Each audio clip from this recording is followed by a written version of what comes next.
welcome back. It is Bones, and in this one, let's go ahead and take a look at some custom work that I have done. Now, there's not really anything too difficult, just a little bit of painting, some swapping out parts, and modifying some neck pegs. But these are two little projects that I had wanted to do for a while. Now, I'm not going to take credit for these ideas because sorry, but I can't remember who exactly it was, but somebody did tag me on Instagram and they showed a modified Joker using parts from, I think it's like Toonie Tunes or something like that, from NECA. And also, once again, gotta give credit to Toy Games, who gave me the idea to swap out the Harley Quinn head. Now, right here before me, you do have the two original figures, and I have had two extra figures for custom work for a long time, over a year. If anybody knows me, sometimes I can be a massive procrastinator, but on the flip side, I can also be a really hard worker. So, as I said, not really too much work into these, but they are something if you want to upgrade your Joker or your Harley Quinn figure to something really special that you can display in your collection. Now, let's go ahead and start with the original Harley Quinn figure. Of course, she came out in the very first waves from McFarlane's DC Multiverse. Was very happy with her. I mean, the only thing people would talk about, besides the huge ankle ball joints that she has, is that although the card showed a more comic interpretation of Harley Quinn, we got a more animated styled head. So those are just two little things that I knew I was going to want to change. So first thing I had to do was order an alternate head. Now, I saw different ones online, but I pretty much went with the one that has become a little bit famous with the commercial that everybody sees from Big Bad Toy Store, and that is like her open mouth, emotional head sculpt. Really like that. And since I had the extra body to do custom work, I thought it would fit perfectly with this figure. Now, as I mentioned before, another thing that I didn't really like about the original release was those big ankle ball joints. So I had to dig down deep into my fodder and figure out which ball joints would really work with this figure. Surprisingly enough, after a lot of interchanging ball joints, what I ended up finding out was that the wrist joints from the Grifter figure, which I've done a couple of customs on, so I did have an extra pair of hands laying around and they still had their wrist joints inside of them. They fit perfectly onto this figure. And something that made it even a little bit better was that they are in a red color. So once you swapped out that original red ball joint, you can swap in the new red one. I did add a little bit of paint, just a wash, to have it match up a little bit better with the red, but it fits perfectly. You still have articulation. You can still swivel the ankle, and it just gives it a more cleaner, streamlined look than those big, ugly ball joints from the original release. Now, one thing I did have to do was paint the other one, which was going to be black. So I gave it a little bit of a sanding, cleaned it off with alcohol, and sprayed it with some matte black Tamiya paint, which I've come to find out really works well with certain plastics. And on this one, it dried really quickly, and I was able to swap it out right away. And the same thing, you still have articulation. And it's just the whole thing of reducing that big ball joint to give her a more pleasurable look down at the ankles. They still work fine. You can still pose her and stand her around. But it's just something that always bothered me since I picked her up more than 3 years ago. Now, another thing I wanted to do was give her an alternate hand. I just wasn't really feeling that little gripping hand that she had. I dug into the parts. I found one that fit her body proportionately, And I just drilled in a hole and added it to the same peg that's on her wrist, giving her a little bit more of a motion in that hand. And she can even still hold her hammer. That's not a problem. I did give her the pop gun that comes with the first McFarlane ammunitions pack. So it all worked in the end. Now, the main thing that was hard to do was to be able to plug her head on and still retain articulation. Wasn't very hard to do, but I did have to find the exact right length of plug, and it is that old small plug. This figure doesn't have any of those big ball plugs that McFarlane usually uses, and pretty much the female figures usually have a smaller plug. But in the end, I was able to retain articulation, touched up her face a little bit with white paint just to match it with the really bright white that is in the rest of her costume, and I have an awesome Harley Quinn figure. Now, this one goes perfectly with the Clown Joker from the Three Jokers wave, and they match up really well because of the more comic book accurate look. Now, he's slightly modified. The only thing I ever did to him was raise up the neck ball joint so his head wouldn't be so low on the body, and it made him a slight bit taller and gave him more range of movement at the head. Now, I bring this guy out because that is the other custom that I did. Talking about those Tiny Toons or Toonie Toons from NECA, as I said, I did see Toy Gangs talk about it, and I saw it on Instagram. So I had to order this one off of Amazon. He came in, I took him apart. He does come with some accessories that I did adapt to work with this figure.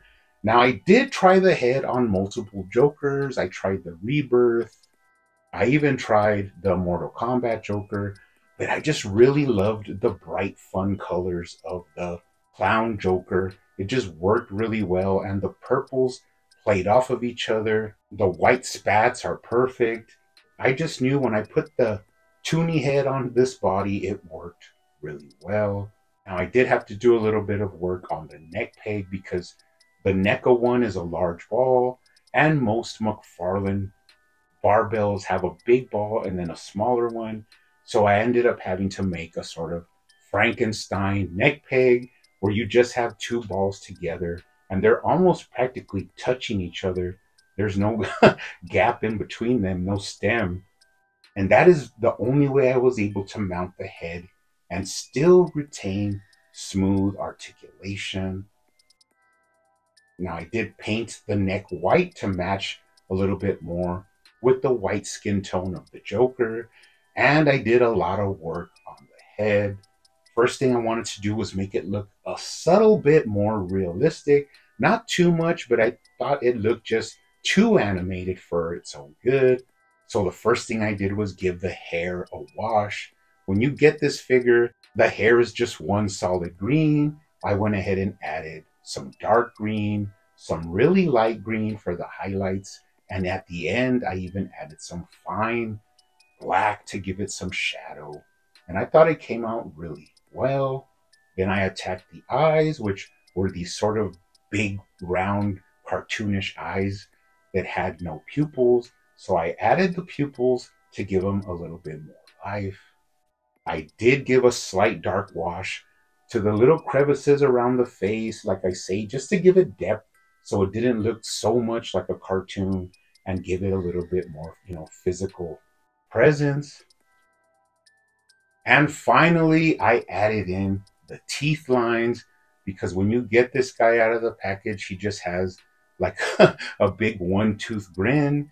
And I really wanted that separation in the teeth. Now, this wasn't too easy. I did resort to having to use a really thin Sharpie, like the pen Sharpie, just to give me a guideline on the teeth. And then I went in with my really thin brush and some black paint and just filled it in. Wanted to give it a little bit of a shade, like a shadow in there, just to, fill it out. But in the end, I'm really happy with the way the extra added paint added a little bit of dimension to the Joker head sculpt.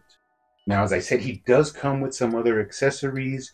He comes with a little playing card. He also comes with a little bit of acid spray that plugs into the flower on his chest. Now I did modify this one. I added a little hole to be able to push this into there, and it does hold it. So that's another little accessory you could use for figure photography, opening up your range of posing him and displaying him. Now, one other thing he came with, of course, was the fedora hat. Now, this really reminds me of the comedian Joker. I hope I'm getting that right, which, came out also in the same wave. Now, you could have him displayed with his camera, but he does have that creepy grin that matches up with that hat, sort of giving you the Killing Joke feel. Now, I have another one of these that I gave a modified gun to match a little bit more with that darker Killing Joke vibe. But of course, this is what the hat reminds me of the most. Now, it is shaped to fit onto his head, but you can slightly move it around to give him a little bit of different looks until you have it looking the way you want. Once again, the purples kind of play off each other. And that is another thing that I did, and that was I wanted to switch out the hands. Now, the original gloved hands that come with this comedian Joker are a little bit of a darker purple. And after thinking about it for a while, I ended up deciding on using some extra hands from the classic Riddler. Now, the reason I did this is because, first of all, they fit on the original wrist ball joints from this Joker, and it opens up the array of hands that you could use. That Riddler comes with a ton of hands, and you can swap them on to this customized Joker. Another reason I use those is because they do have a sort of wrinkle design on them. They're not just flesh hands painted in purple. They do have that gloved look with a little bit of wrinkles. So that was a win-win for this custom Joker figure. Having multiple hands to use on him, of course, to grip this little pop gun that I added to him. Now, another thing you can do is, add him his own weapons like this hammer. And he matches up really well with the original Harley Quinn that had more of that animated look. So that's basically who I will display him with. They just match each other a little bit more than the way it would look if I had this animated Harley Quinn with this more comic looking comedian Joker. Now, checking out scale wise, changing the ankle ball joints in the custom Harley made her a little bit shorter than the original animated version, but this Joker does come out a little bit taller than both, so there's not a problem there. Also, if you wanted, you could bring out a Batman. I have the year 2 Batman here, and you can put him next to the Joker to get a little bit of scale, and you can see adding that toony head really gave him a little bit of height where he's not, way shorter than Batman. But of course, Batman is still slightly taller. So anyways, really happy with the way these came out. I know it took me a long time to get a finished product, but a little bit of customizing, a little bit of painting, a little bit of ingenuity, and you can take these figures to something that's really spectacular in your Batman Rogue display. So let me know what you guys think. Have you tried any custom work with your Harley and Jokers? But as I always say, you guys keep hunting out there, keep collecting, keep customizing, and I will see you on the next one.